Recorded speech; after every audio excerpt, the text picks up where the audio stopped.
بسم الله الرحمن الرحیم. الحمد لله والصلاة والسلام على رسول الله وعلى آله وأصحابه اجمعین و من تبعهم بإحسان إلى یوم الدین. دوستان عزیز، بینندگان گرامی، السلام علیکم و رحمت الله و برکاته. ما در رابطه با قرآن و جهان صحبت میکنیم دوستان. بسیار موضوع مهم، بسیار موضوع جالب و بسیار موضوع حیاتی است که باید ما مسلمانان به این مسائل پی ببریم و باندیشیم، چرا که این موضوعات قرآن و جهان از مسائل دین و زندگی ما هست.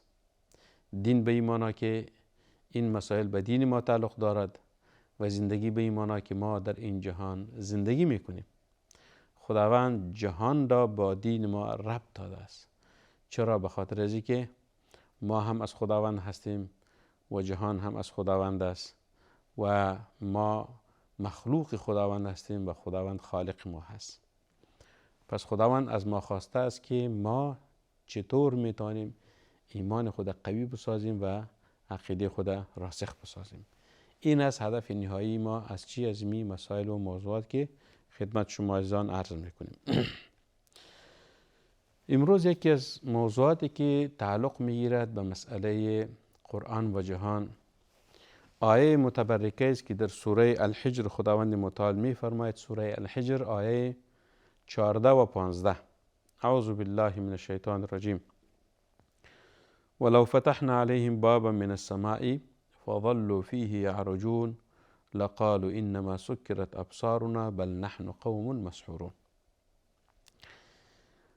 ببینن خداوند متعال در قرآن کریم وقتی که موضوع عقیده را ذکر می کند و حالت مشرکین را ذکر می کند، بیشتر و بیشتر خداوند مسائل عقلی را اشاره می کند. مسائل عقلی را. به خاطر چی؟ به خاطر از اینکه همین کفاره که به خداوند ایمان ندارند، به وجود خداوند ایمان ندارند، از خداوند منکر هستند، از روز قیامت منکر هستند، از وجود پیامبران منکر هستند، خداوند میخواد که همین کفار به یک چیز دیگر متوجه بسازد که ای کفار، من بر شما عقل دادیم، عقل نعمت است، شما از عقلتان استفاده کنین و بعد از میتوانین که پروردگارتان را بشناسین. استفاده از عقلتان سبب شناسایی پروردگارتان هست. خداوند را خوب مشناسین. خداوند را خوب مشناسین. لذا در این آیت ببینید که خداوند متعال چی فرمود که ولو فتحنا علیهم بابا من السماء فظلوا فیه یعرجون. در جهان دو چیز است بسیار مهم است و یا سه چیز است تقریبا. قرآن کریم دائم به می سه چیز اشاره کرده است که خداوند آفریده هست زمین را و آسمان را و ما بینهما. الله الذي خلق السماوات والارض وانزل من السماء ماء. و در آیه دیگر است که خداوند آفریده است آسمان ها و زمین و ما بینهما. سه چیز شد. وقتی که زمین را میگوین، زمین هدفش همین کره خاکی است که ما انسان ها بالای زندگی میکنیم. در روی زمین چهار بر خود را میبینیم. در زمین چی هست؟ بزرگترین مخلوق که در روی زمین دریاها هست، بعد از او کوه ها هست و بعد از او دیگر مخلوقاتی هست، جنگل ها هست و دیگر مسائل است که در روی زمین است. همه ما کوه ها را دیدیم، دریاها را دیدیم، جنگل ها را دیدیم، دیگر مخلوقاتی که در روی زمین زندگی میکنه و همش دیدیم. مثلا انسان ها زندگی میکند، چارپایان یا جانوران زندگی میکند، او را هم دیدیم. مثلا جمله چارپایان جانوران چی است؟ فیل است، شتر هست، گاو هست و دیگر جانوران چی است؟ مثلا شیر است، پلنگ است، گرگ است و دیگر حیوانات، حشرات است، همانند زنبور عسل هست، مرچه هست، عنکبوت است، دیگر حشرات خرد و بزرگ. پرنده ها هست، پرنده های مختلف، پرنده های مختلف از گنجشک است، مثلا طوطی هست و باز است و عقاب است و دیگر پرنده ها. این همون مخلوقات است که در روی زمین است. این همه شما میبینیم به چشم سر. ولی یک چیز دیگری که خداوند متعال میفرماید خلق السماوات، خداوند آسمان ها را آفریده است. در اینجاست که ما محدود علم ما چی می شود؟ متوقف می شود. ما در نظام آسمان ها تنها یک آسمان رو می بینیم که او چی رسوله؟ آسمان دنیا می گوین یا سماع دنیا، آسمان دنیا رو می بینیم. اما ما فوق آسمان دنیا دیگر توان دید از او را ما نداریم. ولی خداوند متعال فرمود که خلق 7 سماوات طباقا، خداوند 7 آسمان آفریده است. آیا ما 7 آسمان را دیدیم؟ نه خیر. تنها رسول الله صلی الله علیه وسلم این 7 آسمان را در شب معراج دیده بس، دیگر کسی ندیده است از جمله انسان ها. یعنی ما ندیدیم ولی ایمان داریم که هست. و یک چیز دیگری که قرآن کریم به اشاره میکنه، و ما بینهما، چیزی که در بین زمین و آسمان قرار دارد. این مسئله که است، این به موضوع علمی تعلق میگیرد، و ما بینهما، که این مسائل است که خدمت شما عرض میکنم. قرآن و جهان بیشتر و بیشتر در مسائل زمین و آن مخلوقاتی که بین زمین و آسمان است، این مسائل است که قابل بحث است و خدمت شما عزیزان عرض میکنیم. چرا؟ به خاطر از اینکه اون مخلوقاتی که در بین زمین و آسمان قرار دارد، انسان ها می تواند که اون را ببینن و به یک مرحله از این مخلوقات برسن. مثلا در سفینه های فضایی وقتی که انسان ها سفر میکنن، میتونه که به بعض ستاره ها اونها برسن، ببینن اونها را. یعنی ممکن هست، ناممکن نیست. شاید در آینده انسان ها وسایل بسازن که خیلی بلند برون، یعنی ساحات فضا که انسان ها قبلا به او نرسیده بودن. ولی یک چیز تا روز قیامت امکان ندارد که انسان ها آنقدر پیشرفت کنه که به آسمان برسن.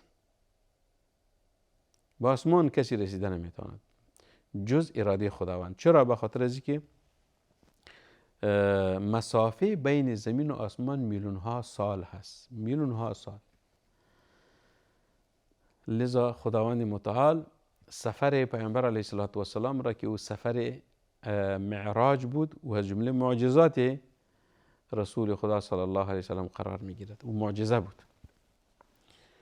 لذا خداوند متعال برای ما دوستا میفرماید که ولو فتحنا علیهم بابا من السماء، اگر ما بگشاییم علیهم بالا از این مردم، یعنی انسان ها، اگر مسلمان است یا کافر است، بابا من السماء، یک در از آسمان را، فظلوا فیه یعرجون، و اونها بالا بروند طرف آسمان، لقالوا انما سکرت ابصارنا، باز اونها حتما خواهند گفت، لقالوا، لام بر تاکید است، لقالوا اونها خواهند گفت که انما سکرت ابصارنا، در حقیقت بالای ما چشم بندی شده است. سکرت ابصارنا، بالای ما چشم بندی شده است.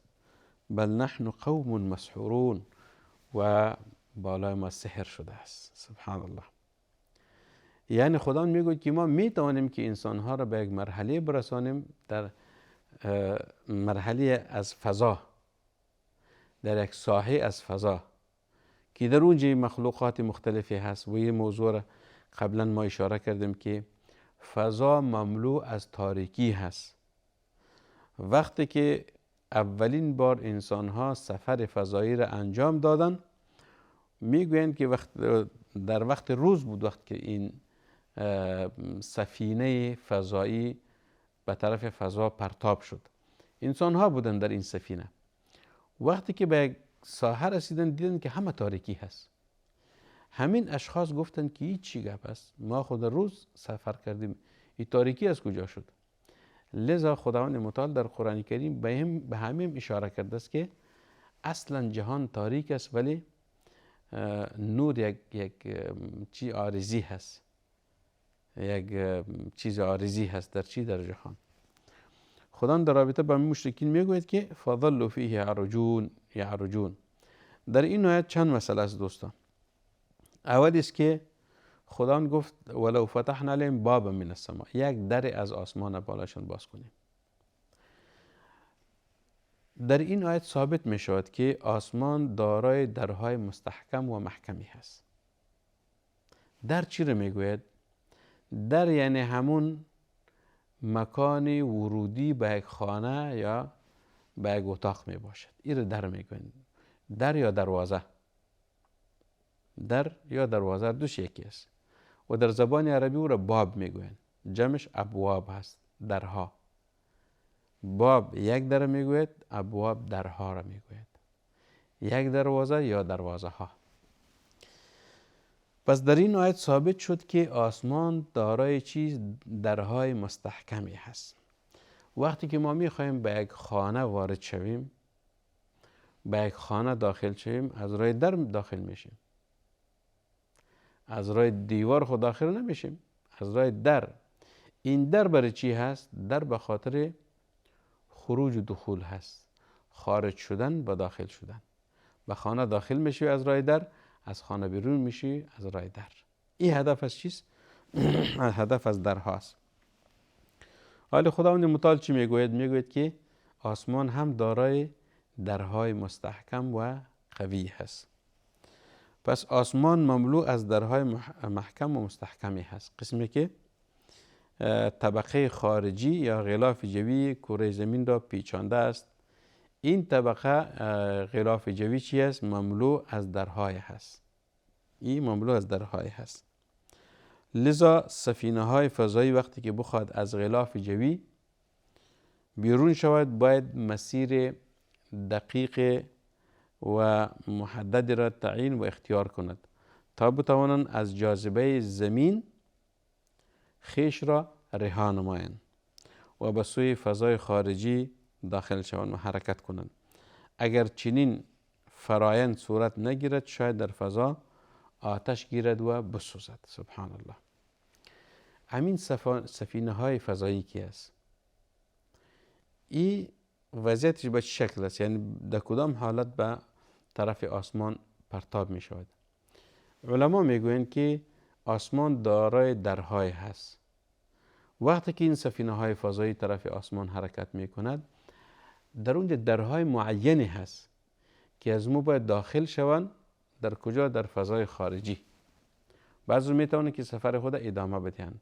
از هر گوشه و کنار نمی توانند که میگویند که ما باید از می ساحه به طرف فضا سفر بکنم. نخیر، درهای معین است که باید از اون درها چی بکنن؟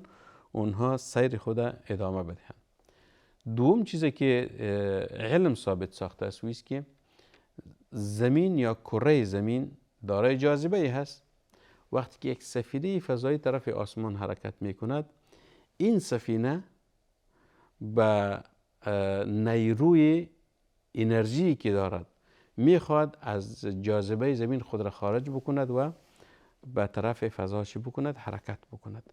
چرا؟ به خاطر از اینکه زمین دارای جاذبه هست. زمین نمیگذارد که آن چیزهایی که بالای زمین موجود است او از زمین دور شود. این از حکمتهای خداوند است. اگر زمین جاذبه نمی داشت، همه چیزها پراکنده می شد، از زمین جدا می شد، دور می شدن. ولی خداوند آنقدر جاذبه قوی را بالای زمین گذاشته است که ما نتوانیم از زمین دور شویم تا خلل در نظام زمین و زندگی ما واقع نشود. لذا وجود جاذبه زمین هم یک نعمت خداوند است. این جاذبه زمین هم چیست؟ یک نعمت خداوند است. مثلا وقتی که ما راه می رویم، یک قدم بالا می کنیم، یک قدم دیگر رو می گذاریم. این جاذبه زمین هست. وقتی قدمت بلند کردی، از جاذبه زمین بلند شدی، دیگه قدم دوباره می گذاریم، پس این زمین قدم یا پای ما رو جذب می کند. یک شخص طرف بالا خود را پرتاب می کند توسط وسایل مختلف، دوباره به زمین می افتد. یا حتی شما اگه دیده باشین یک مرمیر یک شخص فیر می کند، او طرف فضا می رو، دوباره به زمین پرتاب می شود.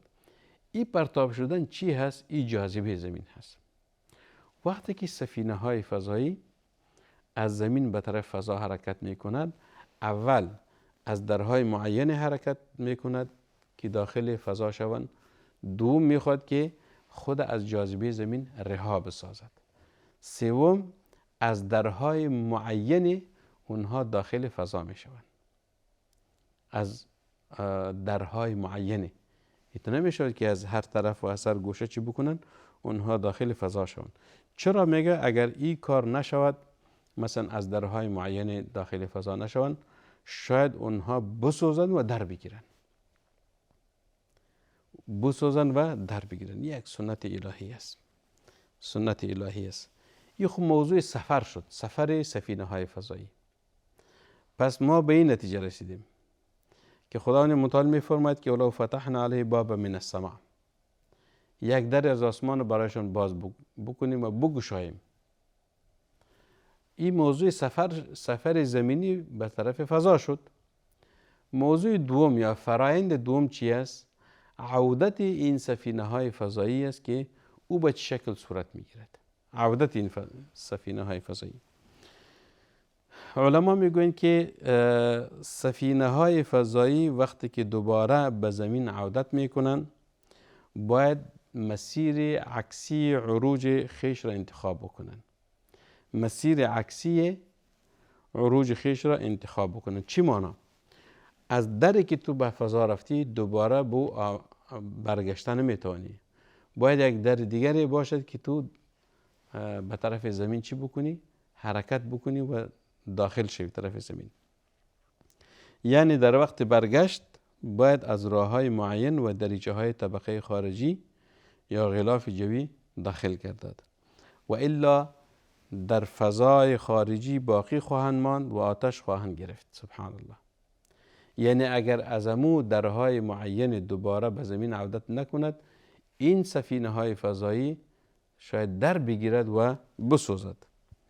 قسمی که یکی از همین سفینه های فضایی نتوانست در راه برگشت راه را بیابد و از آن داخل شود که نهایتا مجبور شدند تا یکی از همین درهای ورودی را دریابد و از آن داخل شود و از نابودی نجات پیدا کند. این سنت الهی است در جهان دوستان، که علم هر قدر ترقی و پیشرفت میکند به همون اندازه حقانیت اسلام و حقیقت قرآن را انسان ها در میابند که در این جهان خالقی است که آفریدگار جهان هست، مدبر این جهان هست و مدیریت این جهان به دست همون خداوند است که باید ما بالایش ایمان بیاریم.